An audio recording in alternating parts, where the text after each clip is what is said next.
maybe sometimes prayers do get answered. It only took 12 years of constant complaints, but in the spring of 2024, Hersheypark did something truly momentous. They gave their 2012 Intamin Hypercoaster, the controversial Skyrush, new restraints. And I must say, never before have I seen such uniform adulation for a coaster modification.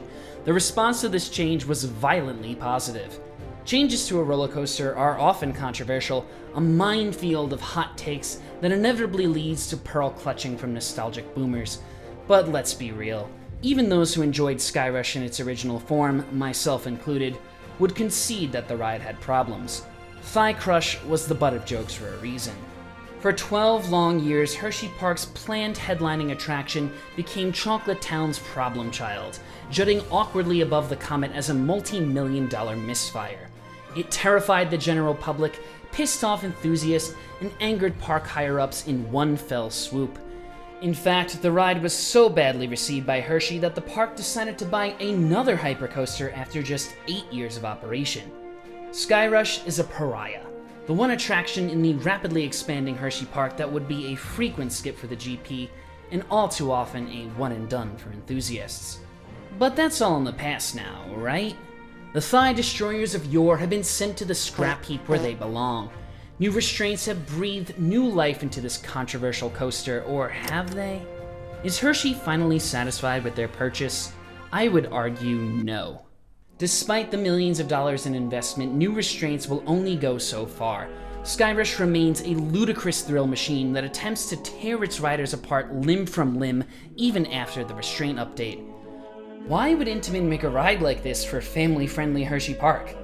Why would Hershey go with a manufacturer as deranged as Intamin fresh off the heels of the infamous i305?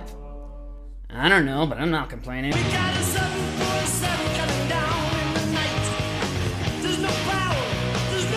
But first, bad news. As our reliable and trustworthy sources have feared, Alan Schilke has successfully procured nuclear fuel from Libyan separatists and is prepared to use this fuel to power a time machine made out of a 1981 DeLorean. Time crime investigator Biff Tannen has utilized advanced surveillance tactics to confirm that he is set to travel back to 2001 and meet his younger self at the construction site of Six Flags Magic Mountain's X2. Please like and subscribe to the channel so I can afford to pay Mr. Tannen's outrageous consultation fees and travel to the construction site myself to put a stop to Schilke's unspecified nefarious plans and also potentially stop 9/11. Thank you. One look at this ride and it is immediately apparent that Skyrush is not like the other girls. Appearances alone do plenty to indicate that this yellow freak is going to be a bit different. We are all at this point accustomed to a usual formula for a hypercoaster. A long, floaty drop, tall camelbacks that head out and back, maybe a return run that offers some stronger pops of airtime before leading into the final brakes. Skyrush looks nothing like that. The first drop is anything but gentle, the initial airtime hill probably doesn't even clear the 100-foot mark, and the layout weaves around itself on an impossibly small piece of land, tangling over and around like a pair of headphones wedged into a tiny pocket. I'm not one to call for homogenization in the coaster world, but the standard formula is a formula for a reason, right? It works. By the early 2010s, there were countless critical and commercial successes that followed the established hypercoaster formula and made their parks millions. On a surface-level viewing, it looks like Hershey gambled away what was to be a surefire hit. But things aren't as simple as they appear. Some history then. By the early 2010s, Hersheypark had been a prominent destination in the amusement industry for decades.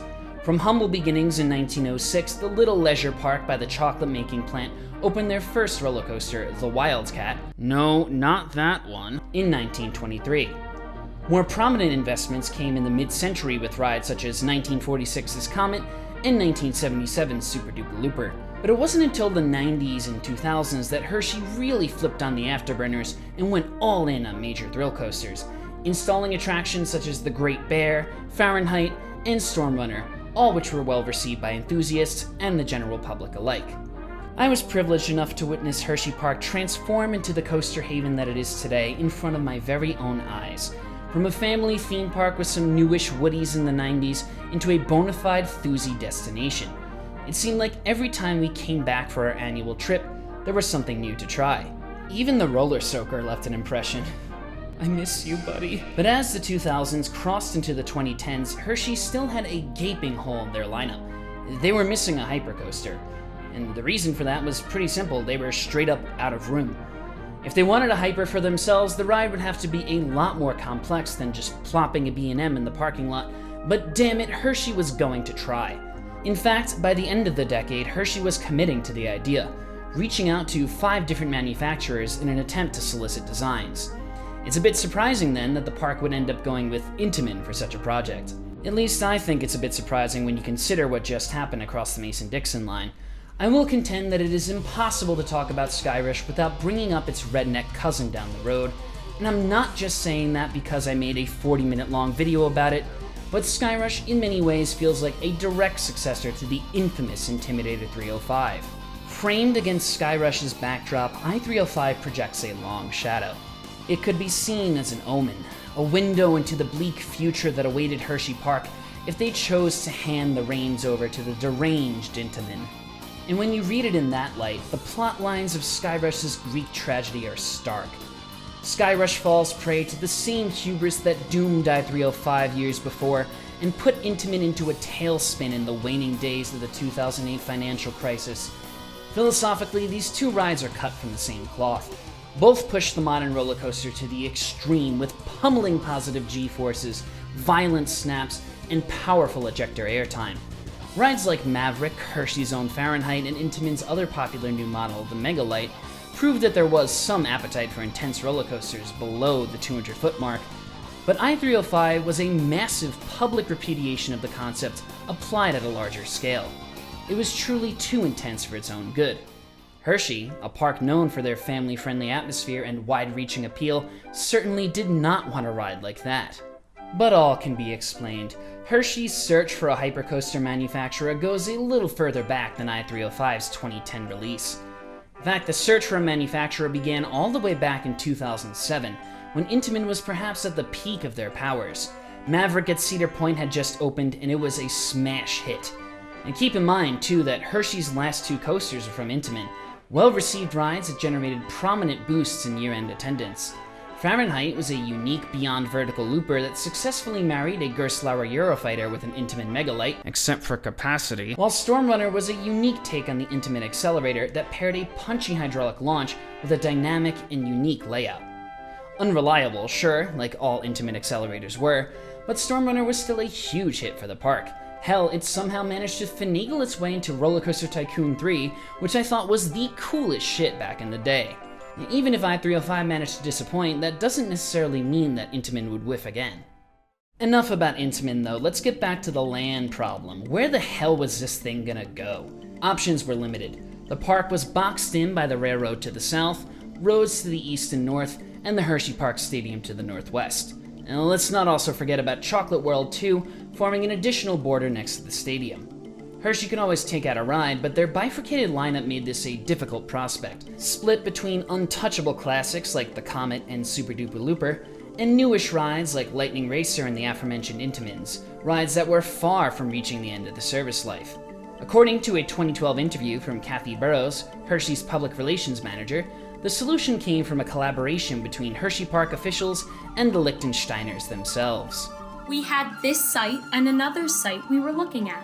When we sent the proposals to Intamin, they decided they liked this site because of the interaction with the creek and the comet.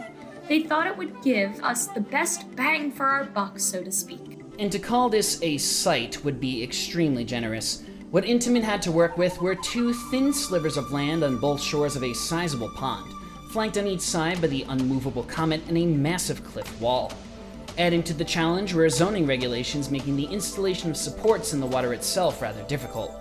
Look no further than the Great Bear's comical support structure in the inexplicable section of straight track to see just how much Hersheypark wanted to avoid this permitting headache. To put a 200-footer in this spot seemed like an impossible task, but Intamin was up to the challenge. A plot of land like this would be enough to scare any reasonable manufacturer away, but as we all know, Intamin can be far from reasonable.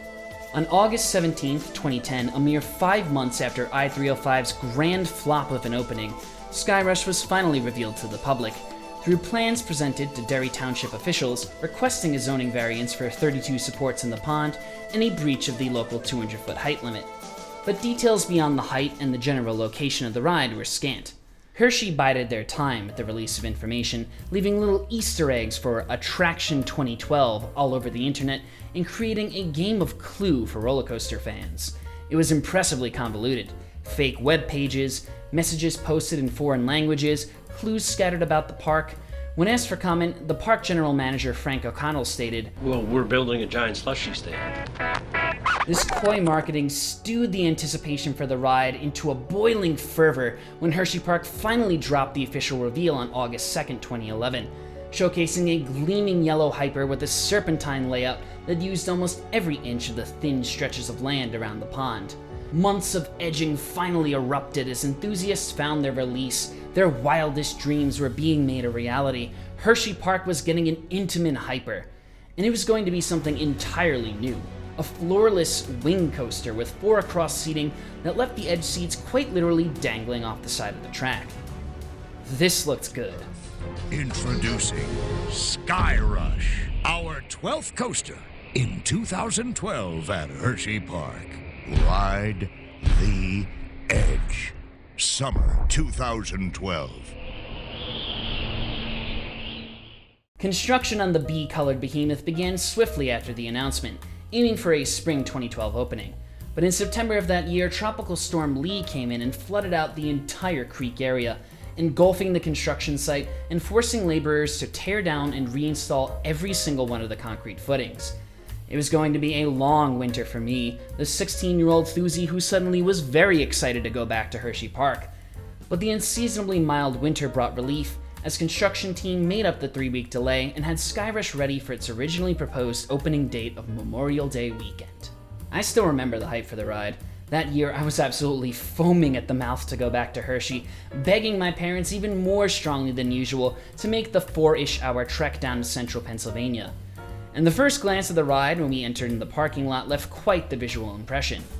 The quaint visage of the comet that defined my childhood was now dominated by a hulking yellow beast, and the contrasts against the classic Woody made the 200-foot drop look even more imposing.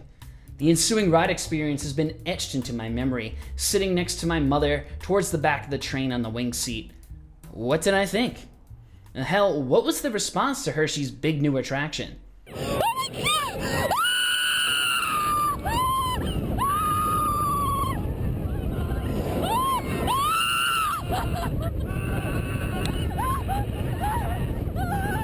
Oh my God, David, I'm not scared that time. It was awesome though. I am not gonna lie, I have never heard 4 people scream so much in my entire life. It is very surprising. Joe from UltimateRollercoaster.com had this to say about the ride. I wasn't expecting much from Skyrush as I thought the layout looked tame from the animation videos. Lamau, dude, are you serious? Well, my friends, after riding this coaster, I'll admit that my preconceived notions were incorrect. I've been comparing Skyrush a lot against Intimidator 305. While I-305 is significantly taller and faster than Skyrush, Skyrush offers many moments of ejector air, a la Third Hill of Superman Ride of Steel at Six Flags America, that I-305 simply lacks. I'm sorry, some of these early Skyrush takes are just so funny to me I can't not share some more. And take this response to that original post. I sometimes ride with people with bad necks, and I know I-305's snap turns are somewhat mitigated by the use of the belt over the shoulders, but I still thought it might be a little severe for them. Maybe Skyrush is a reasonable alternative? This is an Intamin hyper. Did everyone think this ride was going to be a walk in the park? Maybe. And take this comment from the web article attached to the ABC News video run. By the looks of the on-ride photo, I don't think they were expecting it to be as intense as it actually is. Boy, yeah, they were in for a surprise. It seems that Hershey didn't expect it either. Contemporary interviews make it comically apparent that Hersheypark was not expecting an overly intense attraction. Gary Chubb, senior maintenance director for the park, stated that Hersheypark had no interest in joining the arms race, referring to the famed coaster wars that had parks like Cedar Point and the nearby Six Flags Great Adventure plopping down 400-foot stratas. That's not who we are. We are a family-oriented park. We don't have the biggest or the fastest, but we have the largest attractions to the whole family. Kathy Burrows tried to pitch the ride's new innovative wing seating as a fun little choose-your-own-adventure experience. It's great because there's two different experiences here. For those who are not aggressive thrill riders, they may want to try the inside seats first. Sure, Kathy. I know one person who disagreed with Kathy's sentiment, my mother, the poor arthritic 50-year-old woman who was plopped on the inside seat of my first ride. As we reached the end of our first trip, legs slowly crushing in on the brake run, she vowed to never ride it again. And it wasn't just the restraints. I'll get to that, don't worry. For once, the world was in near unanimous agreement. Skyrush was bone-crushingly intense.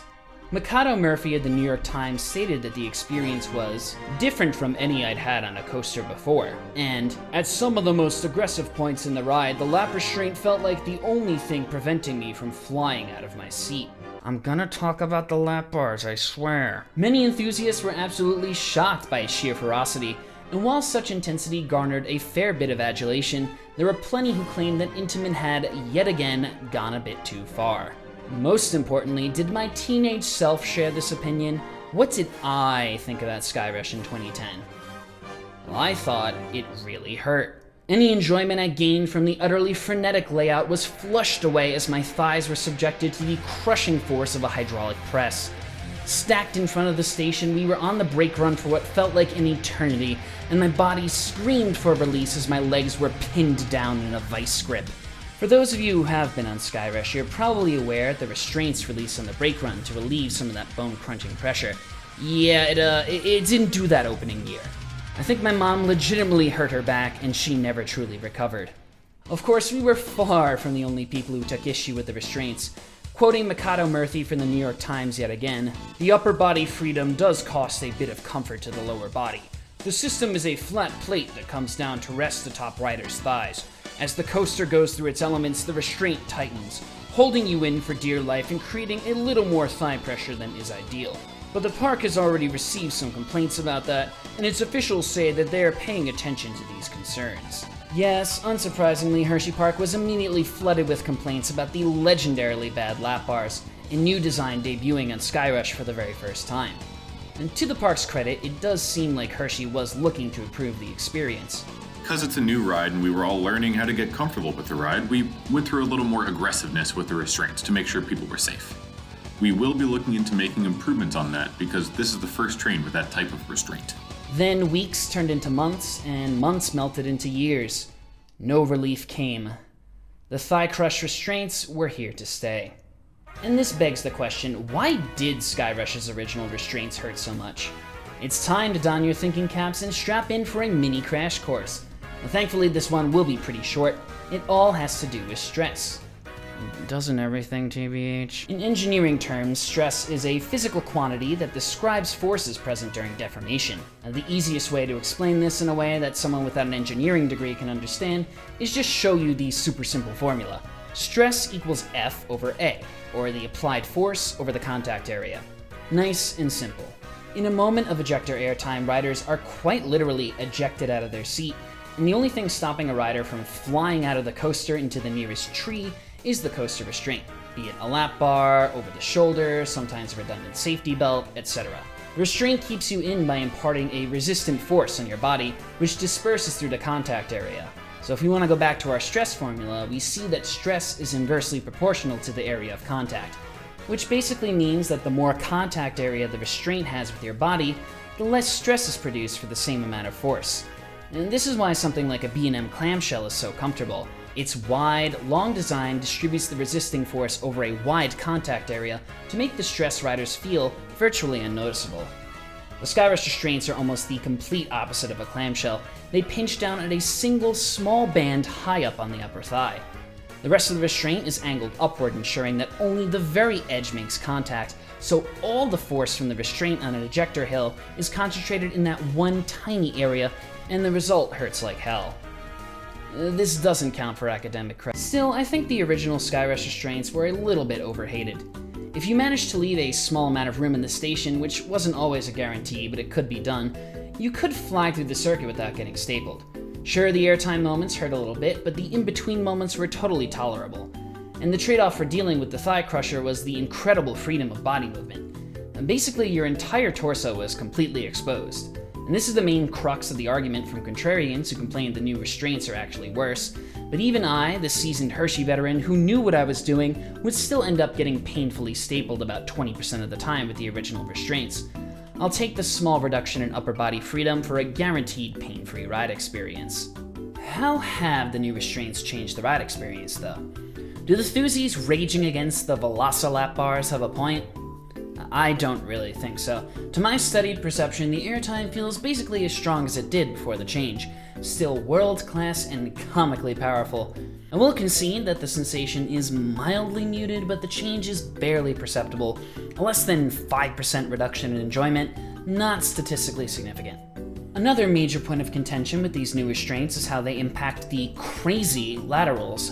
But in my experience, the ride feels almost exactly the same in the lateral department. Maybe that's because Skyrush has basically no laterals, but we'll get to that.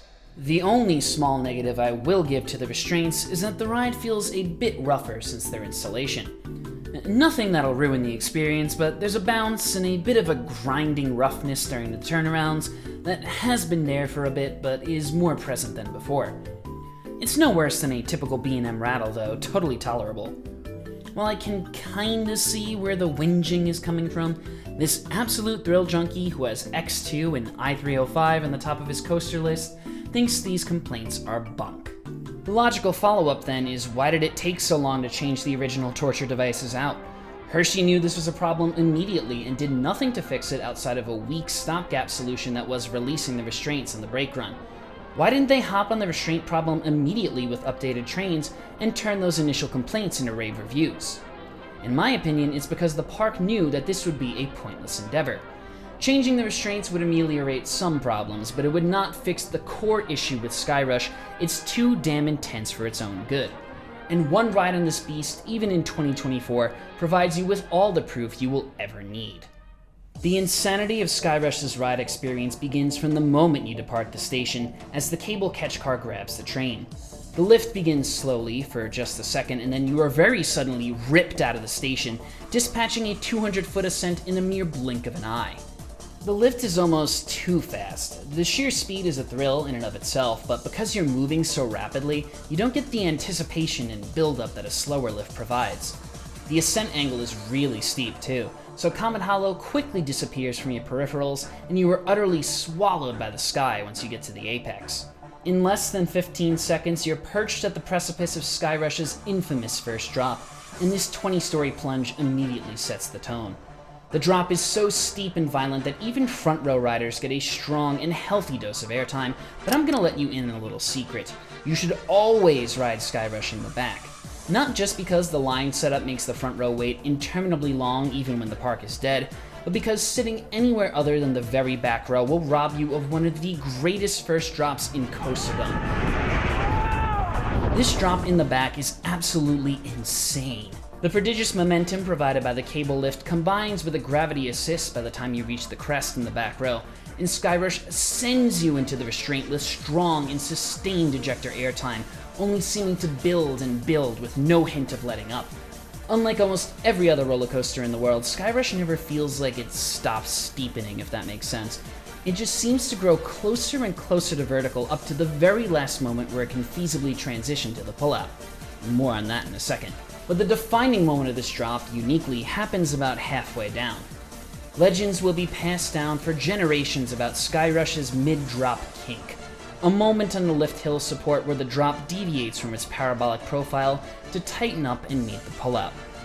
It looks like the construction workers tried to align the pullout track with the lift hill truss and realized that the track didn't actually line up, so they had to awkwardly bend the drop so that everything would fit. May I remind you that this ride came out in 2012. This little profiling quirk manifests itself as one of the strongest moments of ejector airtime in the world, rivaling the ferocity of a Magnum Triangle Hill. What makes it even crazier though is that you are already flying out of your seat from the drop, So the kink doesn't really feel like an airtime moment, it feels like a gut punch as we were violently thrown down. Especially with the old restraints. I honestly might have enjoyed the first drop more with the OG trains, as this moment felt like it would quite literally disconnect your thighs from the rest of your body. It comes out suddenly, it's nonsensically strong, and any sensible engineer would point this out as a pretty significant design flaw. I adore it. Which brings us to the pullout. Like the awkwardly kinked first drop, the pullout also feels like it doesn't actually fit into this tiny plot of land. It is way too tight, which turns the pullout into a moment of fierce and sustained positive Gs, the perfect contrast from the insane ejector of the first drop. Now the Skyrush pullout isn't nearly as sustained as the feared 270-degree helix on Intimidator 305, so it doesn't quite deserve such notoriety, but in terms of sheer ferocity, Skyrush gets shockingly close. This strong pullout is paired with a bank to the right, nearly imperceptible on ride as the positives hold the entire train in a death grip. But as the vision begins to depart from the edges of your eyesight, the train unbanks and flies over a long, low airtime hill, less than half the height of the first drop. Are we sensing a theme here? And this hill is a goddamn masterpiece. One of the best airtime hills in the world. It's strong, it's sustained, and it's kinda terrifying. The ferocious pacing only adds to the drama. The laws of physics may be telling you that you're slowing down over the crest, but if you told me that Skyrush holds every bit of its 75-mile-an-hour top speed through this hill, I would honestly believe you. Compared to every other airtime hill, it feels like you're riding on fast forward. It's like I-305's first airtime hill with a lap bar, and it's glorious. Then the train banks in the other direction, hurtling into a long, sweeping turnaround that paints the edge of the pond. And riders quickly accustomed by the assault of the first 20 seconds will understandably prepare themselves to be pulverized by a hydraulic press of positives. But that's not exactly the case. Don't get me wrong, this turnaround is pretty strong, it'll get your legs tingling, but the G-forces aren't even close to matching the firepower of Skyrush's opening salvo. And because of that, the turnaround always leaves me a little disappointed. Like, if you're gonna make a comically intense hyper, you might as well fully commit, right? It's definitely better with a warmed-up train, but plenty of night rides in the heat of July or August still leave me feeling a bit underwhelmed. And that's my one problem with Skyrush. After the absolutely unparalleled initial sequence, the ride has a bit of an identity crisis, and it can't decide if it actually wants to beat the shit out of you. Like Alexander Hamilton aiming for the trees, you can't say yes to the duel and pull back once you've walked your 10 steps. The following hill, at least, is somewhat of a return to form. A strong burst of ejector airtime that sends everyone flying towards the track above with an epic head chopper, even if it doesn't quite rival the fury of the very hill it crosses under. But this strong moment is followed by another long and somewhat drawn-out turnaround that is a bit too scared to leave the shallow end of the intensity pool. This turnaround culminates in a Stengel dive, and for me at least, this might just be the weakest part of the ride.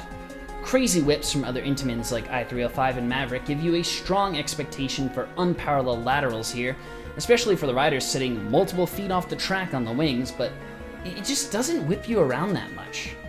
Why not? This is Skyrush. If I'm going to a concert with an emo girl, I don't expect her to have tickets for the Matchbox 20. It's just incongruous. Let me pull back though, this section is still strong. These ramblings are very much nitpicks, colored by my proximity to the coaster and a decade plus of riding experience. Spend a lot of time with anything and you'll begin to pick out flaws. The whip and positives are still a cut above anything you'd get from a B&M, and the following hop-up hammerhead turnaround is probably the best one on the ride, dipping down to the ground and juicing its riders with some sweet positives before returning to glorious form with an absolutely savage S-hill. Not quite as crazy as I-305's final whip, but that's a high bar. And from here, the ride is basically over. One more small straight airtime hill awaits, and this one is a treat. It's sharp and loaded with consistent ejector. But then the train slowly banks to the left, flying over the comet before lilting gently into the closing brakes. It's a surprisingly subdued end to a savage ride. With the old trains, you'd be stapled and yelping in pain by now, but at least that glitch has been removed with the latest update. The train then slowly leaves the brakes and banks over the station of the comet to line up with the station block. And this leaves riders with one final fun moment as the track is banked just a little bit too far for the speed the train is going, so everyone on the train tips out of their seats. And this was more pronounced on the comically open old restraints, but even with the update it's still fun. And then you hit the holding brake, ride over, gone in a flash.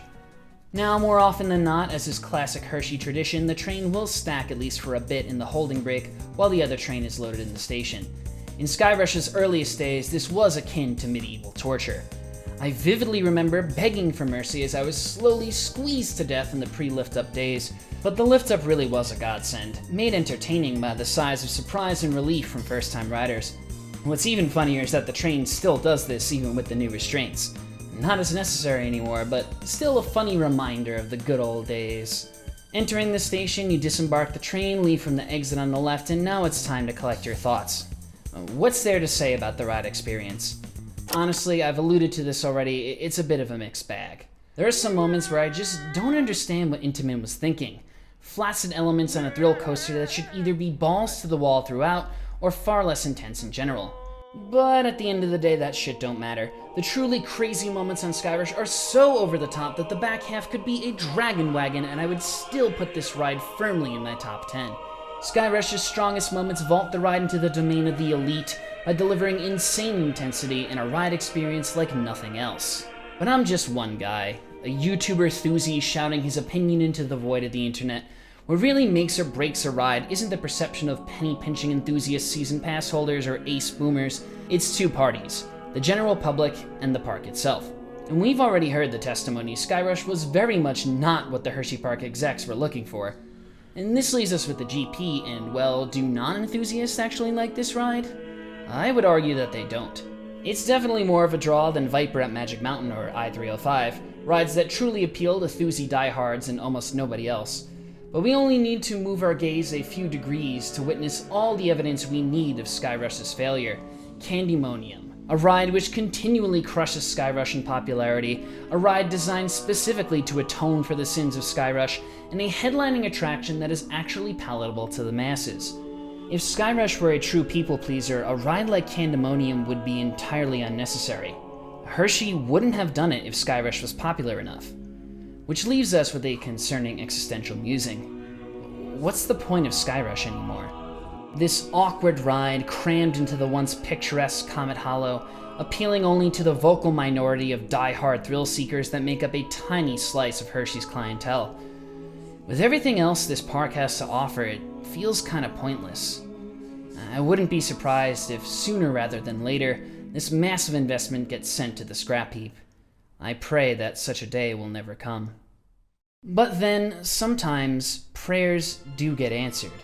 Instead of leaving Skyrush to rot in the wake of the Candymonium expansion, Hershey poured millions of dollars into improving Skyrush's ride experience. It was a statement of purpose. Candy wasn't meant to render Skyrush obsolete, it was meant to complement Hershey's original Hypercoaster. And the addition of a B&M Hyper gives Skyrush the opportunity to throw off any pretense of GP attraction and play to its strengths.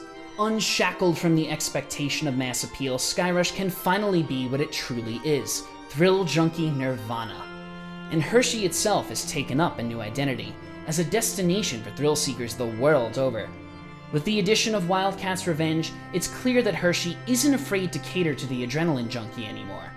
And with this new Skyrush update, Hershey's trying to show the world that savage thrill coasters and mass-market people-pleasers can coexist. The result is one of the best and most well-rounded coaster lineups in the country. So yes, we cannot ignore that Skyrush was another mistake for Intamin. It assuredly contributed to the marque's continued loss in reputation, forcing Intamin to move almost entirely out of the lucrative American market and turn its record-breaking sights to family coasters. It would take years to rebuild any sort of trust after the dual misfires of I-305 and Skyrush, and hell, many manufacturers still won't trust Intamin with their bigger projects. But this year, Hersheypark took their lemon-colored disaster and decided to make lemonade. They understood that Skyrush wasn't what they wanted, but it might have been what they needed to turn their park into a world-class thrill destination. And working in concert with its sister Hyper, Skyrush can finally fly free as the wild, quirky, unhinged thrill machine it always truly was. Shine on, you crazy diamond. Thank you all so much for watching, and I hope you enjoyed the video. Skyrush Elegy has been literal months in the making, and I hope you enjoy the final product, as I am very proud of it. If you did like this video, I highly recommend checking out my other elegies, especially the i305 elegy. I basically see these two videos as companion pieces. If you're not subscribed to the channel, please subscribe for more high quality content like this, as well as more fun coaster roasts, streams, all that good stuff. Give the video a like, it helps with the YouTube algorithm, and I'll see you next time. Thank you for watching.